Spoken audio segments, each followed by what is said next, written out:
What is up, guys? Welcome back to another episode right here on the Hockey Edmonton Show. I'm YouTube Trev.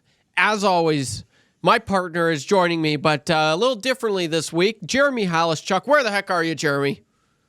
Well, yeah, today's my last day here in Chicago. I've been, for those that don't know, it kind of comes as a shock. I am a St. Louis Blues fan. So, I've gone to all of their outdoor games at the Winter Classics here. And so obviously this Monday, on Tuesday, they had their third one, won it. And it was a good time. Good time all around. Good game. And again, it's just being there for those types of events. I know sometimes people, criticize them and say it's overdone and such. But I mean, yeah, being at the three Heritage Classics the Oilers were at, being at the three Winter Classics the Blues were at, if you get a chance to really go, they do put on a good show, and it really is a good celebration of the game that we love. And like I said, it's a really good time. I mean, again, a lot of things the NHL, gets criticized for, sometimes rightfully.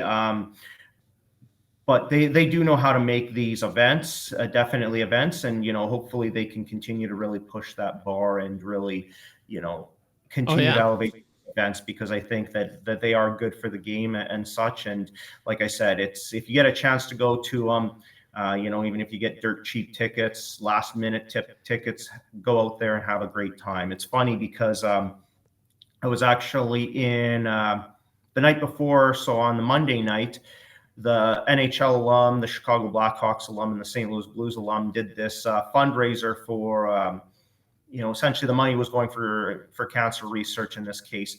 And so it was at the House of Blues in Chicago here. And they had, Chris Chellos, Jeremy Roenick, Dennis Savard, Al McInnes, John Hamm, Wayne Gretzky, as speakers. Darren Pang was hosting it. And it's funny because I was walking around, and the first thing I saw was there was actually some Oiler jerseys in the stand, or in the floor there, and started chatting with them. And there was a couple. One of them, he's an Oiler season ticket holder, doing his, checking off stadiums and such.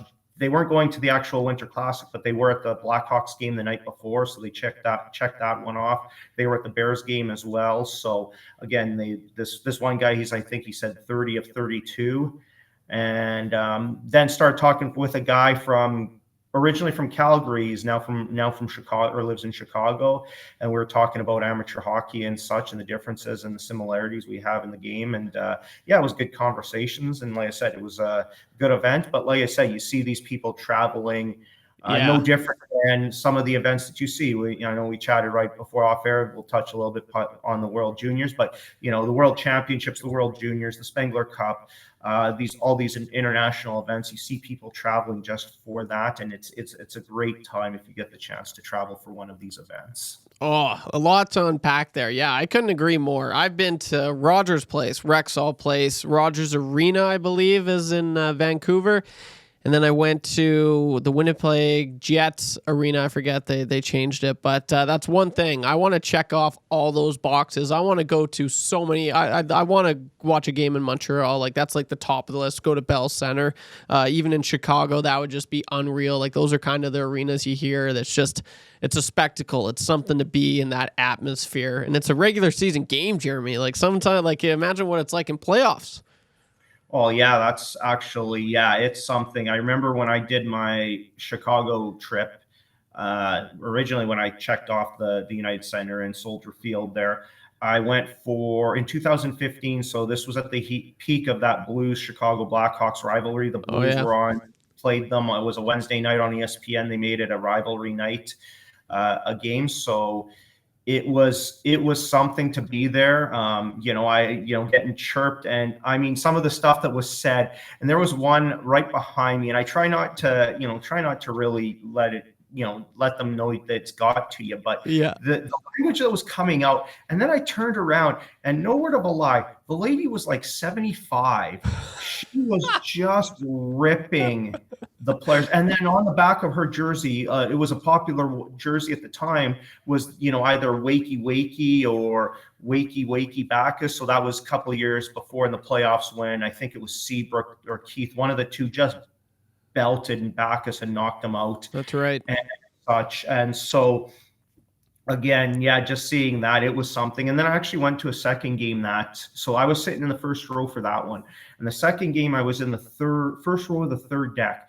And when they're singing that anthem, you can actually see the flags wave because of the fan noise and, just the energy. That flags, those massive Canada-US flags just go side to side. And you're like, oh, wow, yeah, I couldn't imagine what it would have been like for the playoffs during the Hawks heyday there in that arena and such. So for sure, it is. Yeah.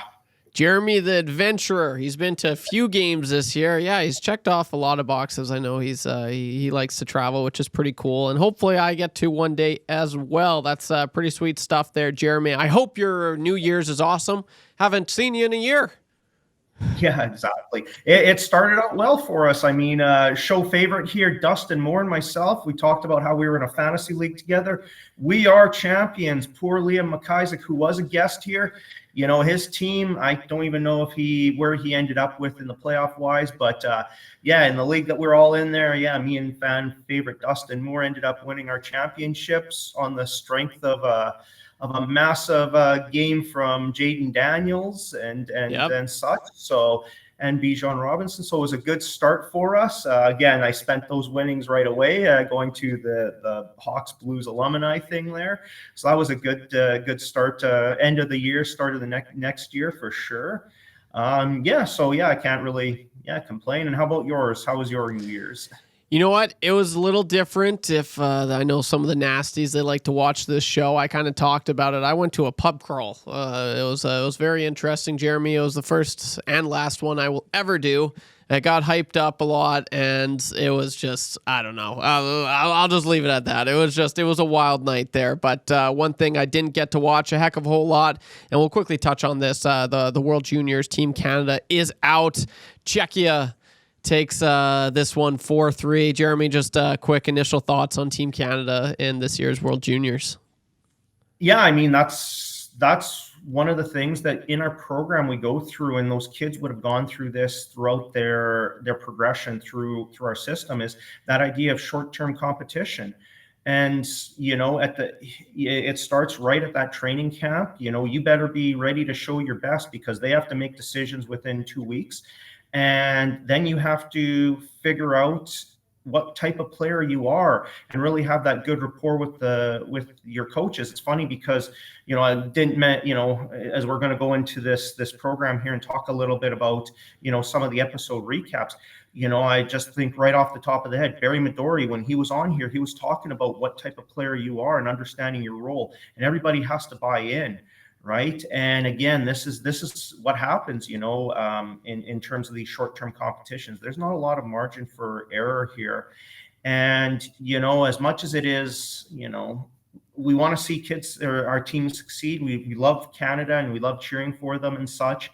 I mean, this also is a good thing for the game. It shows that other countries are catching up, which again, for those of us that love the game, make a living in the game like myself, that's a great thing. It is a great thing when these things happen and show that it's not just a few countries that are dominating. And I think as well, even just the stories, the good stories that happen. We can talk about some of the other games that led up to this. I mean, you look at the Latvia game. That is a highlight of those kids' careers for almost every one of them, and just the experience. And you saw the celebrations after. It's a great thing. And that happens every year. We have these stories. I remember back in 2012 when they were hosted here, and everybody will remember the darling of that tournament, especially the Edmonton portion, was Peter Mrazek. And when he was in net for Czechia, and when they upset the States there, I think it was 5-0. The fans were behind him. He was celebrating. I remember when they scored the last goal there, he was jumping up against the boards or against the glass. He was living it up and such. And those are the good stories about this tournament that, are great. And I know sometimes people question, well, why do we have however many teams there are, 10 or whatever? It's like, well, okay, yeah, there's usually 6 that are at the top, but those other 4 are still good hockey stories to be there, and they do every year. We do see this type of good feel good story. Unfortunately, for the last 2 years, it was Canada being on the other end of it. So again, it's I'm not going to comment on the coaching and the team selection. Again, those guys are guys that get paid a lot of money to do that. They're junior and former pro, or they're professional coaches and such. So again, it's just unfortunate again that shows that you cannot take a day off in this tournament and such, because again, you don't lose to, and I get it, you kind of got goalie there against Latvia, but you still need to find a way to win that game. And discipline, obviously that's been a huge factor of the tournament, and that's what cost them against the US. From what I saw, again, coming back, we're waiting in line for the train back to downtown here. So there was a bar right next to Wrigley Field, kind of on the street where you get onto the L train there. So obviously, 40,000 people leaving at the same time. A good portion of them took the train. So there was a little bit of a delay in getting up to the station. So at least you could watch the game a little bit there in the bar window as you were waiting for that line to continue to move in. But it's unfortunate and such. It's funny. I remember one of the plays though on Thursday's game there, and we talked about with Danielle about being a long-term or multi-sport athlete.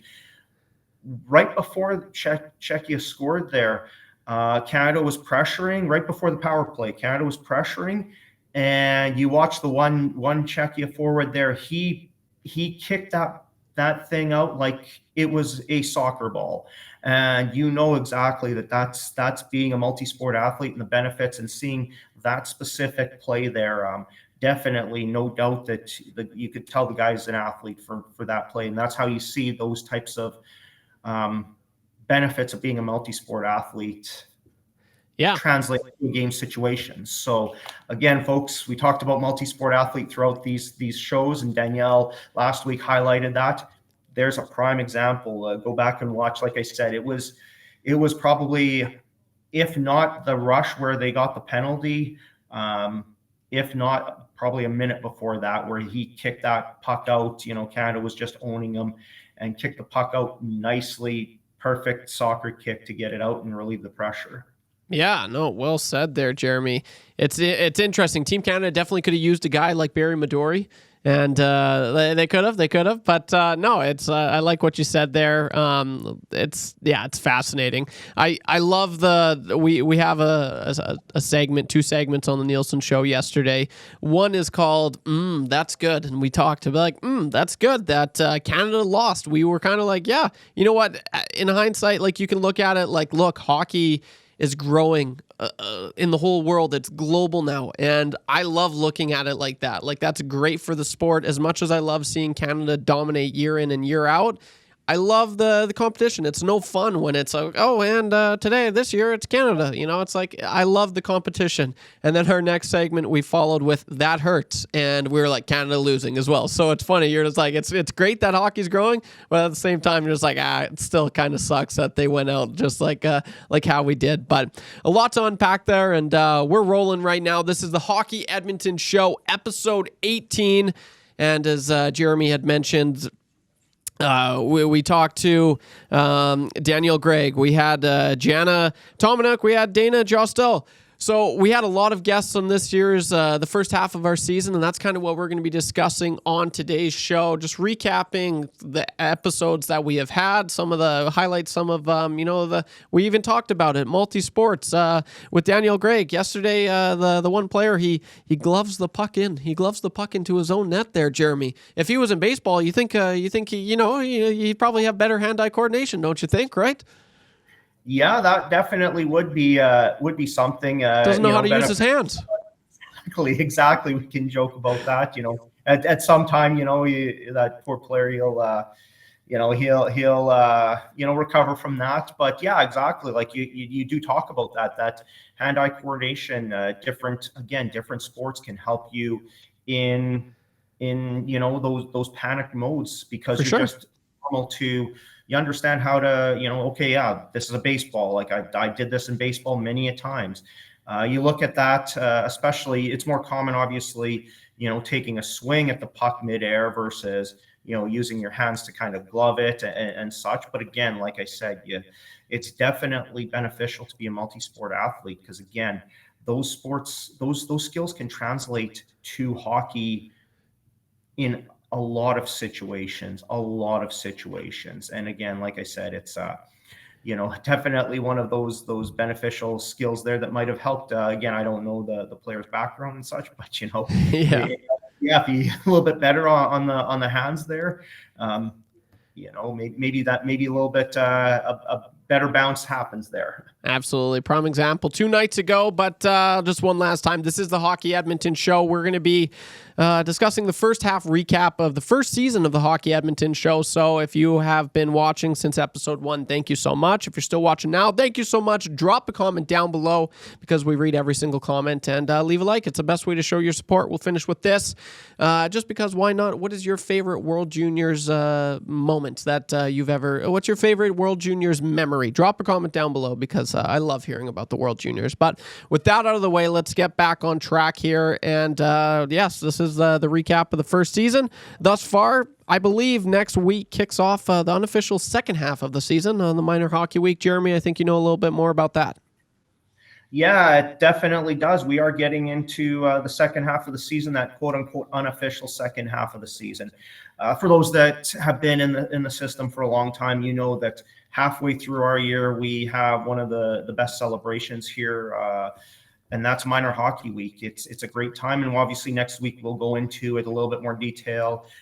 We will be I'll be back in studio, have a couple of guests hopefully lined up there as well to talk about it. And yeah, we'll get into more detail. But again, as I said, we're in that second half of the season now and such. So again, I think for me, it's a really good time, I think, to kind of recap some of the things that we've talked about over the first half of the season, and really being how they're still applicable. And like I said, the end goal here is we want to make sure that we are making the rest of the season a positive one for all of our participants. So again, there's a lot of great things that we talked about in that first half of the season that we just want to, again, remind people of, and highlight the ways that we can make that positive experience for all of our participants, be it our coaches, be it our players, parents, administrators. We all play that big role. And again, like I said, we're here to make that positive impact for the players.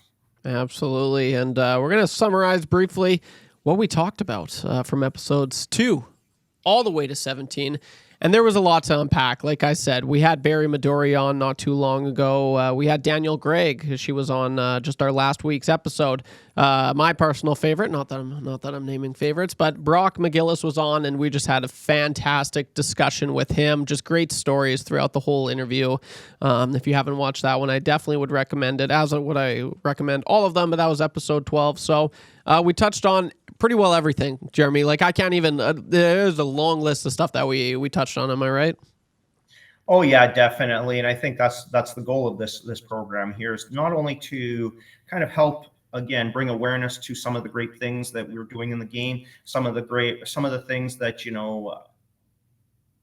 help encourage that positive participation in the game. But again, just again, really, again, highlighting the how we can make that positive impact in the game. And I think we can, when we look at right off the bat here, we go back to, it starts with our parents and how we can be that supportive parent. And I think we touched upon that in episode 4 there. And again, when we talk about, again, being a supportive parent, there's a lot of ways those parents can really make a positive impact in our players' experience. And again, we started off with talking about, or we didn't start off, but we touched on it a little bit into that episode, is it's okay to have great expectations for your child. It is okay to have those expectations. And I think what we really want to highlight, though, is understanding, how we focus those expectations on the right things. And those are, again, the improving of your child's skills, and as well, really that positive, that they're having that positive experience in the game. And, we did highlight a couple of ways that, you can do that. So again, first one, how to tell if your child's having fun. Again, we talk about this throughout the programs, is your child best, and you can observe those behaviors and those actions and how their body language is and their comments if from the stands, and that's how you can tell if they're having fun. If in doubt, you can always ask them, are they having fun? You're not asking for a yes or no question necessarily, but really wanting to open up that conversation with them. Obviously engaged and enthusiastic about it, and really, are they eager to go to the rink? That's really the telltale sign. And I think we had some of our guests talk about that. Is, again, if you have to drag the kids to the rink, chances are they may not be having fun. So again, find out, what the situation is by having that conversation with them. And again, when we talk about developing, we started right off the bat, and this goes into our long-term athlete development conversation, is, are the practices age appropriate? Talked about that 2 weeks ago there about half ice and our Timbits program about, again, age appropriate practices and really developing that base of skills that will help them get to having that long-term success in the game, passing, skating, shooting, puck handling. Are these kids developing those individual skills? Again, are they spending time? And the way they do that is by participating, by moving around, spending time on those tasks. If they're standing around during a drill for extended periods of time, chances are they aren't developing, and chances are they're not going to have fun. And again, are the kids, just developing at the same pace as some of your other teams that you folks are playing against? So again, when we look at those are some of those key development pieces. We talk a lot about that in episode 4. So I would really encourage those folks to go back there, and on our website, playhockeyedmonton.ca. Under About Us, you'll see the Hockey Edmonton Show. We actually have links to a lot of the articles that we did talk about there. Going back and being a supportive parent, again, we're in this situation here in a week or so, week and a half, where it's a very exciting time with Minor Hockey Week, and no doubt we're going to have parents yelling in the stands. And again, it's a good thing to be showing that emotion and really cheering your children on. I think, again, what we really want to highlight, though, is making sure that we're doing it appropriately. And I know I talked about it in that episode right off the bat, is we're asking our participants to try an unnatural sport. Hockey is not natural. You're not born with the ability to skate. We're playing it on an unnatural surface. Most of the time we don't spend on the ice unless it's winter time and there's a lot of snow or freezing rain on the ground. So again, it's that unnatural sport, and it's a fast-paced sport. So when we're yelling things at our kids, those tend to be distractions, because what we're doing is we're yelling at something that has happened, and there's time that it takes for the kid to hear it and to process what's being said. So again, when we're yelling shoot or pass or and such, those aren't really being that beneficial for your child's experience. I know, again, it's okay to have those conversations and show that enthusiasm.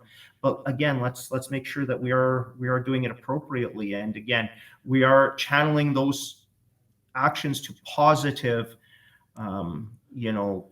ways, not yelling at the officials, yelling at the coaches, but rather celebrating great plays, celebrating goals, celebrating all your teammates.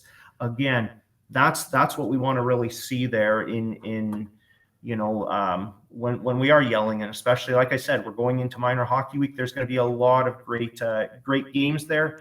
There's going to be some heartbreak too for our parents or for our kids, because again, somebody has to win, somebody has to lose. And so another thing we did talk about in that episode is, winning and losing happens in games. And at the end of the day, what matters most is if your child has played their best. It's okay to be disappointed with a defeat or a bad performance, but it should be over that short time. Those that are having fun will focus on the process rather than the results. I go back to my minor hockey week experience. And the year that my last year of coaching, we had some great teams that we're playing against. Our group of kids born in 99 and 2000, there were a lot of great kids in Edmonton that played there.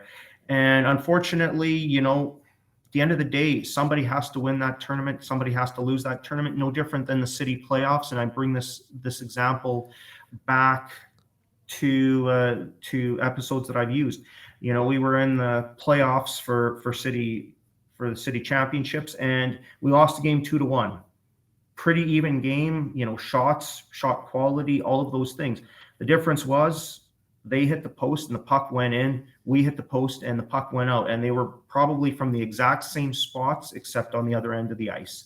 And so again, we took away the positives of the process itself, bounced back.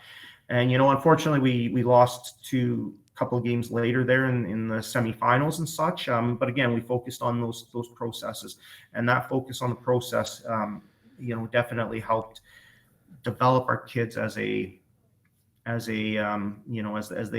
through their minor hockey career. For sure. I think I love what you said about try. And I think one of the best coaches to ever say this, Jeremy, you might agree with me, is do or do not. There is no try. Yoda said that once upon a time. One of the greatest coaches of all time. Am I right? That is. Yep. That's or do not. There is no try. Yeah. Exactly. Absolutely. No, just wanted to throw that in there. But being a supportive parent, episode 4. I tell you what, Jeremy, and I kind of love seeing this. There was a lot of supportive parents on the TV on display yesterday for Team Canada's team, I guess. You saw whether they took a penalty, whether it was a bad call, whether someone got injured. The ISO cam was more so than other years just on the parents. They had them glued on the parents, and just seeing how invested they were. And none of them were like, oh, like this, no, that's like this. They were all like just so happy, and they were all, or concerned. So they were very supportive, and it was something that you love to see. Absolutely. But we talk about, all these great things on, trying and, how to be a good supportive parent. Sometimes what comes with that is, you're not going to be perfect. Conflict may come around every now and then. And it's what to do when conflict occurs. And we discussed a little bit about that on episode 4 and I believe episode 9 as well. Yeah, definitely. Just the one last thing about being a supportive parent there, and you're absolutely right about that. I think as Greg talked about it in episode 3, where we celebrated our coaches, that car ride home, again, we're going to have a lot of there are going to be disappointments throughout the rest of the season. Again, we are into minor hockey week. We are into playoffs. And again, this is what's great about sport. Is these opportunities that sport plays. And so again, with that disappointment, remember the car ride home is a make or break time that you can really shape its participants' experience into a positive or negative one. And again, let's make sure that we are keeping it positive. Again, there is an article linked into that episode on our website that goes over the car ride home. So I would really encourage people to have a read through that.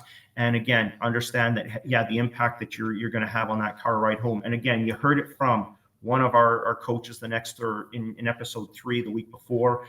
Greg Terry, he talked about that car ride home experience as both a parent and a coach. And again, he was a parent of a high-level athlete. His daughter is an NCAA Division I scholarship recipient. So again, he's coached her he's coached her as a parent, and obviously the parent side. After she was playing the high level in the U15, U18 levels there, and U13 as well. So again, really take a good gander on that conversation piece about having a car ride home. But you're absolutely right about conflict, and we touched on this a little bit in episode 4, but we did go a lot more into it in episode 9 with Carlia Schwab from Hockey Alberta. And again, we talk about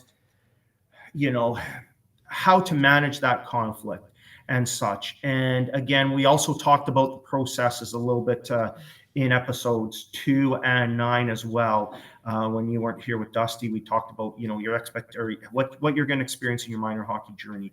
And so again, we'll start with, again, how to have those conversations, again, with the coach. So if there are things that aren't going well, I think as Carlia said right off the bat is, let's have those conversations early on, but in a respectful environment. So again, there's organizations each have their own kind of processes overall, and it's also at a team level. So again, some coaches, when I coached, I did not have a problem having conversations, after a game and such. I asked it to be respectful. If you came yelling at me in the hallways, you ain't getting nothing. And quite honestly, it's not going to end up a positive outcome for yourself.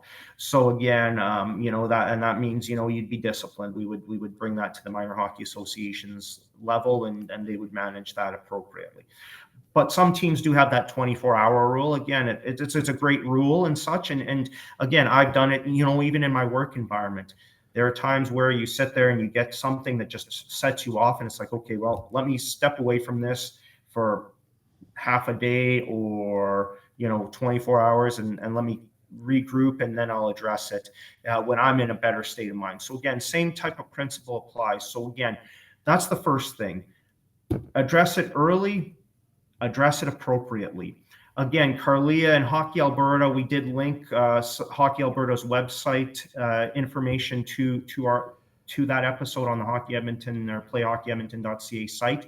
There is a lot of great resources that have continued to be created from the organization to help ensure that we are managing this side of it. Because I know when we think about administration of the sport and such, we talk about the development, the practices, game management, all of that stuff, but we don't really focus that much on the people side, this administrative side. So again, before my time, there were a lot of great people that worked at Hockey, or volunteers that worked at Hockey Alberta to build some of these programs and such. I pushed that bar up during my time, and Carlia and her group has continued to push that up. So again, a lot of great information there. So again, if it hasn't been dealt with at the team level, then you know what? That's when you bring it up to the association level. So again, minor hockey association will have their processes in place and how to investigate these concerns. And again, we're talking about those really interpersonal concerns. Carlia talked about the bigger picture things, the bullying, the harassment, the protection issues. We have a different process for that, but we'll focus on this first part here, because this is 99% of the things that happen in the game are because of these interpersonal concerns. Again, you might not feel your child's getting the ice time or developing necessarily and such. So again, having these conversations and really coming to these conversations in a positive and productive manner. That's the hat that I would suggest people wear. How can we make this a positive experience for your child, and continue to really highlight and encourage his or her love for the game? So again, those would be the first couple of stages. And then again, if you don't feel your association has managed that situation, you can definitely escalate it up to Hockey Edmonton. On our site, if you go to playhockeyedmonton.ca, there's a big contact us button. You click on there, you will see, our Good of the Game, Respect in the Game program. And, that's the mechanism there that we can help out there as well. The other thing we did talk about, and again, the sport as a whole has adapted. And I know there are people out there that are, that we still see these accusations and such of, well, hockey doesn't do anything about these types of things and such. No, the sport itself has adapted and really has taken a new lens at dealing with true protection issues. Excuse me there. No, you're really good, Jeremy. Really, big type of things. And Carlia talked about bullying and harassment, protection and such. She went into depth about some of those things. And again, Hockey Alberta's website has a lot of this information and definitions and how you specifically navigate through some of those types of situations. Unfortunately, our program is only an hour. I guarantee we could have spent half a day talking about those types of things. But Again, you go to play, if you have those serious protection issues, maltreatment issues, you go to playhockeyedmonton.ca, right on that contact us button. The instructions are right there. If you see these certain definitions, you submit it directly to the independent third-party mechanism. That is a organization that is completely outside of all of sports. So not just hockey, but any sport. That program there manages those complaints. They are an independent body. They are overseen, at the highest levels. They were put in place by the government to manage, the stuff we saw in sport over the last that came to light over the last 5 years, and not just hockey. We know in other sports, there have been things from soccer, gymnastics. Back in the day, there was skiing as well. There's a lot of things you can Google them. A lot of things there that as a sport as a whole, we didn't do a good enough job. Again, this mechanism's in place. These are trained professionals who know that sphere, that realm, and they make that review first. They will determine, is this something significant, or is this something that can be managed back at the branch level, so at the Hockey Alberta level. So again, if it's not deemed maltreatment by their definition, then it comes down to Hockey Alberta, and they are responsible for ensuring it gets managed appropriately. They're held accountable, to make sure that it is held, or that it is managed appropriately. Again, there are those mechanisms there to make sure that Hockey Alberta does manage it. Again, from that level, if they deem it's again, something that can be managed internally here in Hockey Edmonton side, we do a thorough review of it, and we will make sure that again, the process has been followed, and we followed a sound process. Our goal is not to provide a specific result. Our goal is to follow the process in place, and that will lead to the appropriate results, 99% of the time, and such. So again, like I said, I think hockey has made strides. Hockey Alberta has become a leader is a leader in that, and again, they have invested resources. Again, Carlia's background comes from that sphere. So again, investing in experts in that realm to review and really take it from a lens of, protection and maltreatment from those that really have been trained and understand that. So 2 levels for sure go through this process here. And again, for us, again, like I said, we get those comments sometimes in social media posts and such. For us, we want to make sure the kids are having fun and staying in the game, because it's no secret. I make my living by having players play hockey and enjoy the game. So, there's a good staff behind me at Hockey Edmonton. There is any minor hockey association, our neighbors, they all have staff as well. We all make a living here in the game, making sure people get on the ice. So yeah, we do take these seriously. We want to make sure that we are having that positive impact for all of our participants. And like I said, again, I really strongly suggest you go to episode 9, watch Carlia and what she says, and kind of, how she ties it really to a hockey side of it. And that's one of the great things about our guests here. I think, we had Brock, Carlia, they brought a hockey lens. And I know sometimes society as a whole, they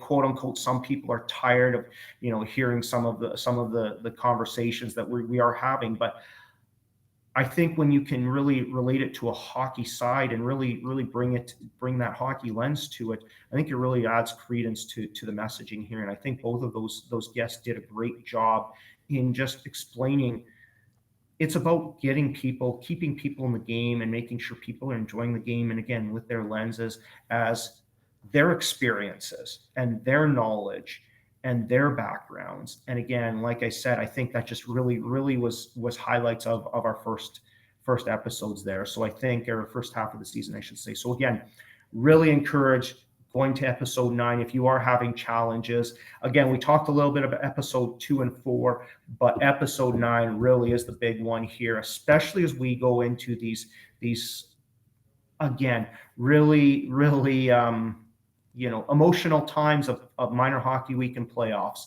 And again, like I said, it's all sports. If you're not a hockey person, if you have a child in any sport, these are transferable skills that are talked about in episode 9. And again, Hockey Alberta, you go to their website, those are things that you can take at any sport, be it soccer, be it baseball, be it gymnastics. So again, really encouraged. That's probably one of the most important episodes I would encourage any parent to watch, is how to deal with that conflict side of it. Good stuff there, Jeremy Halischuk. I couldn't have said it any better myself. It is a new year, but it is still the same Jeremy Halischuk right there. So he's absolutely bringing it. There's a lot to unpack there. This is the Hockey Edmonton Show. I'm YouTube Trev, and we're at episode 18, doing a recap of season 1 thus far. And I just want to say this quickly, as we are referring to previous episodes that we have had on the show. But like I said, Jeremy said, we could go at length about this for probably 3 more hours. So I'm going to put a link in the description to all the episodes we were talking about. So we're briefly recapping them right now, but we have like about an hour in-depth conversation about an hour long for each one of these episodes we're talking about. I'll put a link in the description so you guys can look back and you can go watch those whenever you have the chance. You had mentioned it there, Jeremy. Hockey is it's an unnatural sport. It's very unnatural. You're not born with skates on your feet, okay? You have to learn how to skate. You have to learn how to play hockey. And with that comes injuries. And that's one thing we discussed about, I believe it was episode 11, how to manage injuries. And it was a really, really good episode that, again, I will put that in the link in the description down below as well. But Jeremy, if you want to take this away and talk a little bit more about episode 11. Yeah, and again, it becomes topical because I've seen it happen. As a coach myself, I've seen this unfold here, and that is, kids wanting to play through injuries, and again, that concern about letting their teammates down and such. And so again, I think episode 11 really highlights that. At the end of the day, any type of injury, be it, we spent a lot of time talking about the concussion side. That was really the major thing, but those principles can apply to any injury. And again, I go back through my minor hockey week experience, and we had a kid that rolled his ankle before minor hockey week. And he was a good player. For, like, all of my kids were good players, I like to say, and they truly are. They were really good. And I greatest time I had was coaching that group there. And yeah, he comes to me. You can see it swollen up. And I'm like, this is not happening. Like, come on, man. Like, what are you going to do on there? You can barely get your skate on and such, right? And, the conversation was, I need you to be back for that final game because I'm confident that we're going to be there. So that's what I need you to be there. You're not going to miss any opportunities here by sitting out games. And again, parents and players, understand that you're not going to miss out on opportunities if you are injured. There's going to be still the experience of being part of that team. And that's what we talk about there as ensuring that if you have an injured player, make sure we're not isolating them. As best as we can, let's make sure they are part of that team environment so they're not feeling lonely and perhaps motivated to come back when they're not ready to, because again, they feel isolated. So being a good teammate and ensuring that they are involved goes a long, long way. And so again, yes, I shouldn't say you're not going to miss out everything. You're going to miss out, obviously, playing that one game. But again, it's just one game at the end of the day. I know a lot of parents sometimes are worried that, their kids are not going to be noticed or such when those are, looking to get to that next level.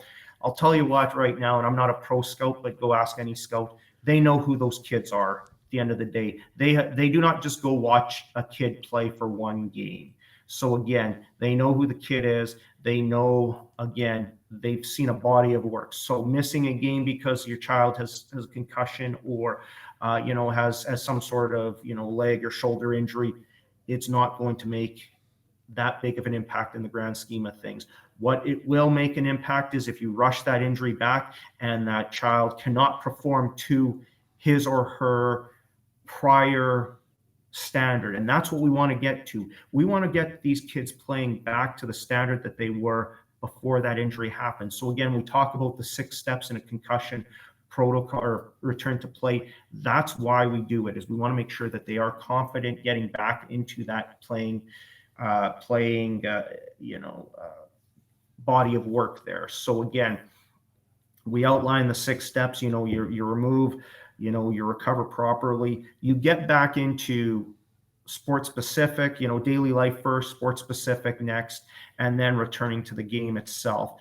And again, just because you've been cleared to go to a game, go back to a game, especially if you've been off for a long time, make sure that you are fit to play. You heard me use that term in that episode, and it's a term that one of our good volunteers used for a long time, Ray Boudreau, and we were building our concussion program. He used that term, that we want to make sure the kids are fit to play. That means you're in shape. Your head is also there, because sometimes if you've gone through a traumatic injury, not just a concussion, but it could be, significant shoulder, leg breaks, fractures, those types of things. Those are significant injuries. We want to make sure that you're mentally there as well to play the game, because if you're going in there with that on your mind, you're not focused on the spatial awareness required when you're playing. You're not focused on the things around you, and that's going to make you more susceptible to another injury, because again, you're not prepared for that action, be it a hit, be it being near the boards, whatever that might be. So again, we talk about being fit to play, return to play, really being a good teammate, and again, respecting the processes in place. We talked about it with the concussion. If you see the signs or symptoms, we automatically assume a concussion's happened. That's our standard, because again, minor hockey. And I think there was actually an infographic that circulated around. Usually they circulate around once or twice a year type of things, talking about those that can get a scholarship from it and being pro. And those are so, like, we're talking percentage points, not actual percentages, that make a pro living out of this, that get a scholarship in this game. What we want to make sure is that kids and people are participating in sport for life. So that is why we stress these processes here, and making sure that at the end of the day, you can recover from the injuries and making that game as safe as possible to prevent those injuries. So again, like I said, that episode, a lot of really good information there, a lot of links to some really supplemental information from the Hockey Alberta side. Again, not to toot the horn there. It's stuff that I created there while I was there, so I'm very familiar with it and passionate about it. But like I said, I think we did a lot of good work there, and Hockey Alberta continues to do a lot of good work in the injury prevention side. And again, it comes with that proper recovery. So again, as a coach, you see those signs. We have safety people in place that will pull the child from the game if those signs appear, be it concussion, be it any type of injury. We want to make sure both coaches and parents are respecting that decision to do it. We want to make sure that coaches, parents are respecting the safety person or trainer's role in ensuring that the proper return to play processes have been followed. So again, first and foremost, we're talking about returning to everyday life. That's the most important thing, regardless of what your injury is. Then it's getting back into being comfortable in a sports-specific environment. Then it's making sure that you're comfortable to return to game action, that fit to play idea, and then we get you back into the game action there and going back to the game. So again, let's make sure that we are respecting those players. Again, from your perspective, make sure that again, it's okay to say something. You're not letting anybody down. I think as we've evolved and we realize what the impact of some of these significant injuries are, such as concussions, we see those long-term impacts. So again, we are encouraging you to speak up and really, again, it's okay. I think there's that attitude that has changed, that it's okay to be injured. And, we talk about, the sport builds resiliency. it builds resiliency by working through challenges, not by, working through injuries and really playing when you're not in the best shape to do so. So again, players, don't be afraid to speak up and advocate for yourself in that side. If something feels wrong, doesn't feel right, then guess what? You know what? Speak up, say something, and we'll make sure, again, coaches, parents will respect those conversations there. And yeah, that's the big thing. And again, from a teammate side, again, really being a good teammate, ensuring you're not isolating your teammates and making sure they feel welcome. But at the same time, if you see something on the ice, if you see your teammate just get blown up and, groggy coming back to the ice or back to the bench, you look at what happened on Thursday night with McKenna there, where he got hammered toward the end of the third period there, and was coming back slow. Again, if like the your teammate comes back, sits on the bench, and just doesn't seem right, nobody's seen it, bring it to your either safety person, trainer, or coach's attention and such. So again, there's a lot of people here and a lot of ways we can make this game safe and manage those injuries as best as possible. This is the Hockey Edmonton Show. I'm YouTube Trev. That's Jeremy Halishchuk. We hope you're having a great start to your new year. We hope you're having a great start to your Saturday morning, as we're just pretty well wrapping up here. We got 10-ish minutes left on the Hockey Edmonton Show, so as always, leave a like, drop a comment down below. Before Tom Gazzola and Sean Bell take the studio over on Hello Hockey, be sure to stay tuned right here on Edmonton Sports Talk, and they should have a good show for the next 2 hours. Lots of hockey discussion going for you this nice Saturday morning, but we do enter the last segment of today's show. The wrap-up for episode 18, and this is exciting, as Jeremy had talked about at the beginning of the show. This is pretty cool. It's the Hockey Edmonton. It's a minor hockey week in 2025, the 61st. Can you imagine that, Jeremy? 61st anniversary celebration. I know Jeremy has a lot to discuss about this, so Jeremy, why don't you take it away to finish things off here? Oh yeah, definitely. We won't highlight, we won't spoil next or minor hockey week too much in terms of, conversations and such, because then that leaves us with nothing to talk about next week in the studio and such. But it is a really great day, great week, or week and a half of hockey. And again, we are really ramping up that exciting time of the year here. Minor hockey week the playoff push, as well as obviously the Hockey Alberta Provincials. We will talk about all of those things coming up here over the next few weeks here and such, and a lot of great things that we will be talking about here in terms of what to expect from the playoffs and such, and even going back to the World Juniors. We'll be highlighting the short-term competition opportunities that are there for those that are looking for that elite athletes, that want that experience.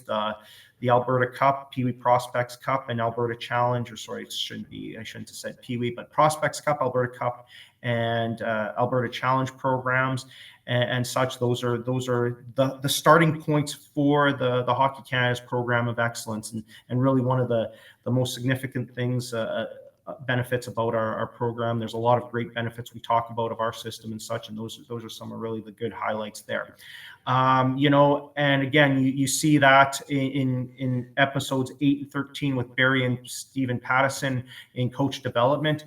Again, really encourage those people or those coaches that want to hear more about coach development to hit those episodes. And again, those are the types of things or mentorship that you're going to get if you're interested in really moving up the coaching rank and participating in our Team Alberta programs.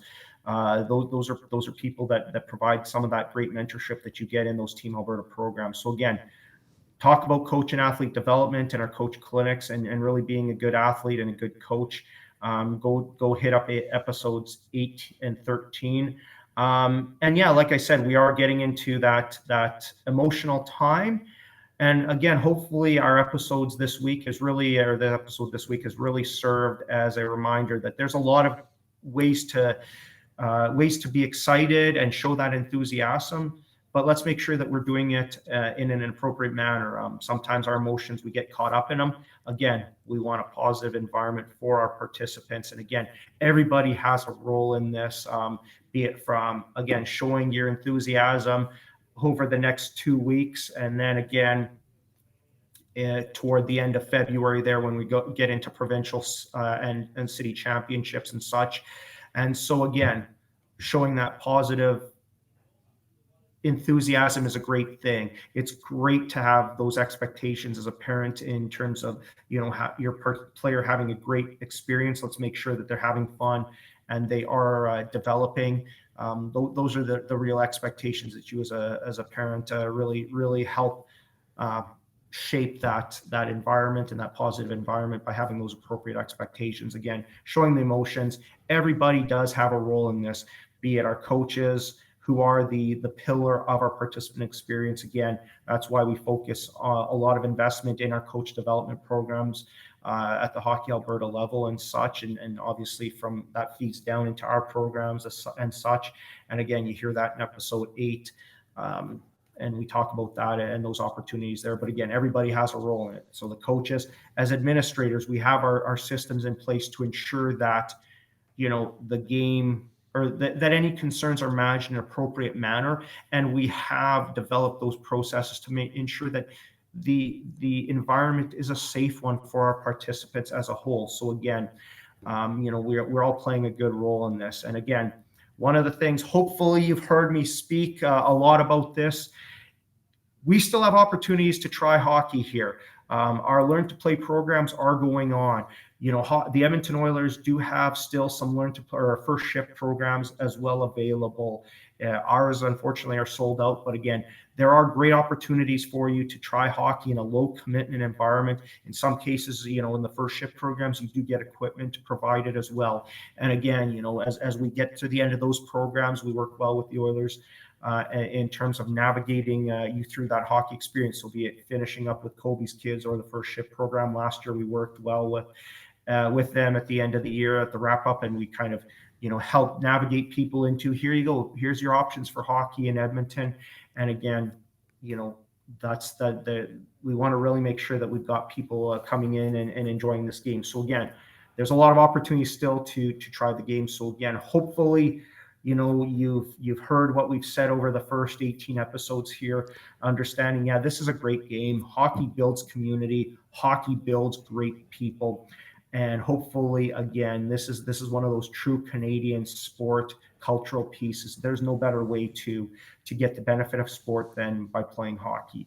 And again, we have, over 8,000 participants here. And again, for the vast majority of them, they go on to have great positive experiences and go out and become great people. As you saw in the first episodes there in December, the first 2 weeks, we really highlighted, what the game does and how the game gives back. And again, like I said, that's what we really want to highlight here is we want to talk about athletes for life, participating in sport for life and the benefits of that. That's really our goal here, is we really want to encourage as a society having active participants for life, because that just, again, makes a better society as a whole and better people. So again, hopefully you've heard enough of why hockey and on the great things it does, and you're motivated to come out there. And again, the community will help you in getting comfortable in the game.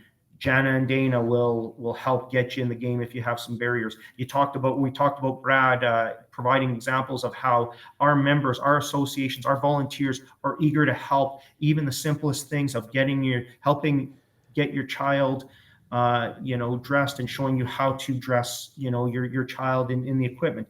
Our great partners over at United Cycle, great group of people there, they will show you the proper equipment and the proper usages of it, and again, making sure it fits appropriately and such. And again, go to Sports Central, they will help you outfit you and go through some of those forgotten things in terms of how to tie skates, how to put on a helmet and all of that properly. So again, the community here there's a community here that wants to get you into the game, will help you get in the game, will help you feel confident participating in the game.